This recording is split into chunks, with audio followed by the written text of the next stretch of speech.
City India news, महाराष्ट्रातील लोकप्रिय news channel.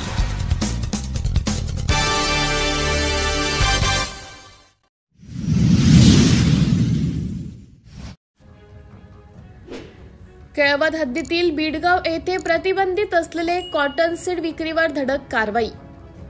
दिनांक 9 जून 2025 रोजी पोलीस ठाणे केळवद हद्दीतील मौजा बीडगाव येथे अवैधरित्या महाराष्ट्र राज्यात प्रतिबंधित असलेले कॉटन सीड बाळगून विक्री करणाऱ्या इसम मिळून आल्याने आरोपीवर कृषी अधिकारी सावनेर मार्फत कारवाई करण्यात आली। नाव आरोपी रमेश नथू घाटोळे, वय 57 वर्ष, राहणार बीडगाव, PS केळवद। जप्त मुद्देमाल 40 नग बीटी बियाणे, महाराष्ट्र राज्यात प्रतिबंधित असलेले संक्रमित कापूस बियाणे, पॉकेट प्रत्येकी 450 ग्रॅम, प्रत्येकी किंमत 1400 रुपये असा एकूण 56,000 रुपयांचा मुद्देमाल जप्त करण्यात आला व कागदपत्र पुढील कायदेशीर प्रक्रियेकरिता पोलीस ठाणे केळवद यांच्या ताब्यात देण्यात आले।